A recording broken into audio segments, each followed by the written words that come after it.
Welcome back, focused learners. In today's explainer, we're jumping right into the microscopic transformations that make metallurgy so absolutely fascinating. I mean, today we're talking about the actual secret to unbreakable steel, first stage tempering. We're going to explore the structural magic that takes the everyday tools we rely on and gives them that incredible rugged toughness. Okay, let's dive into this. Have you ever wondered why a freshly hardened blade can just shatter? See, when you quench steel, cooling it super rapidly from a massively high temperature, you literally lock the carbon atoms in place. What you get is this structure called quenched martensite, and yeah, it is unbelievably hard. But, well, there's a huge macro problem here. It is dangerously brittle. Sure, it gains immense strength, but it completely loses all of its flexibility, making it highly unstable. It's basically like glass at this point, just waiting to break or chip at the absolute slightest impact. So how do we fix that fatal flaw? The solution is first stage tempering. Now, the whole tempering process actually has 4 distinct stages, but for this explainer, we're going to zero in exclusively on this absolutely crucial first step. By taking that steel and heating it at a relatively low temperature, we're talking somewhere between 50 and 200 degrees Celsius, we slowly relieve that immense trapped internal stress inside the quenched martensite. It's this incredibly precise application of heat that performs the magic of stopping the steel from shattering into a million pieces. Let's put these two states side by side. On one hand, you've got quenched martensite, where literally 100% of its carbon is trapped inside. It's highly stressed, it's extremely unstable. But then, look at the first stage tempered martensite. It's tougher, it's slightly stress-relieved, and it's got these newly formed incomplete carbides. But honestly, the wildest part about this? These structural changes are so incredibly subtle, you could put them under a standard optical microscope and even seasoned experts would find it nearly impossible to tell them apart. It's kind of crazy, right? Visually, they look identical, but physically, they behave completely differently. Now, I mentioned the temperature range is between 50 and 200 degrees Celsius, but in the field, there's an absolute sweet spot. The highly recommended target temperature is exactly 150 degrees Celsius. That 150-degree mark is precisely where the real magic happens inside the steel. It's the perfect temperature to balance that raw hardness with real-world durability. So, what is actually happening to the internal structure when the steel hits that magical 150-degree mark? Well, I like to call this the carbon pressure release valve. Just imagine a room packed shoulder to shoulder with people. Nobody can move. The tension is just unbearable. That is your quenched steel.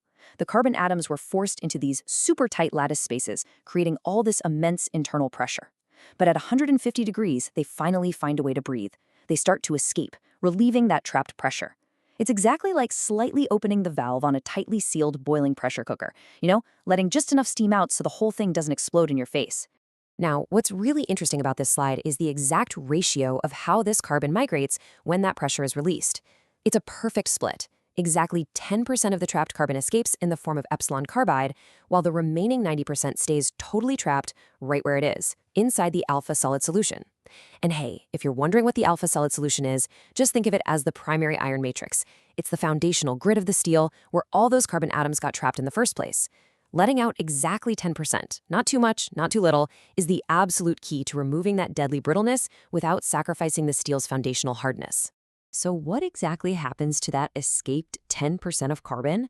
It forms what we call Epsilon Carbide, or Fe2/3C. And listen, if you are prepping for any metallurgical certification exams, you absolutely must remember this chemical formula. Jot that down.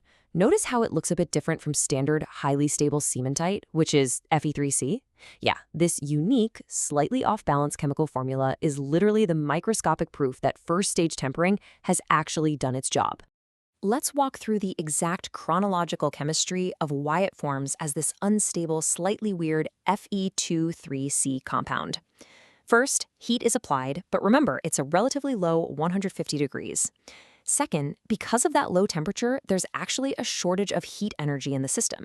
There simply isn't enough energy to create a perfect chemical bond. So instead of locking in a perfect ratio of 3 iron atoms per 1 carbon atom, they bond incompletely. You get this fluctuating ratio of 2 to 3 iron atoms per carbon.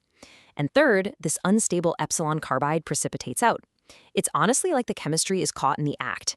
It's frozen in an intermediate state just because it ran out of heat energy to finish the job. It is a completely remarkable natural phenomenon. And this brilliantly illustrates what happens when we zoom back out to the human scale. This tiny microscopic change, just releasing 10% of the carbon and forming these incomplete carbides, leads to massive, real-world results.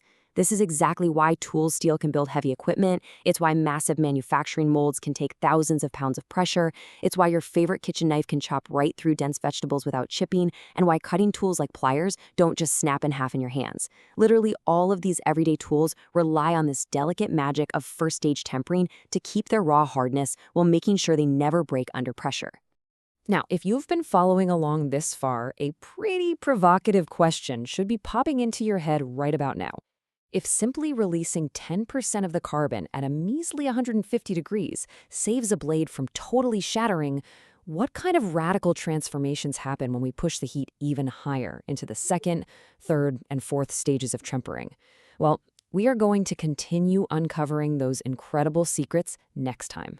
I really hope today's exploration into this microscopic world has ignited your curiosity.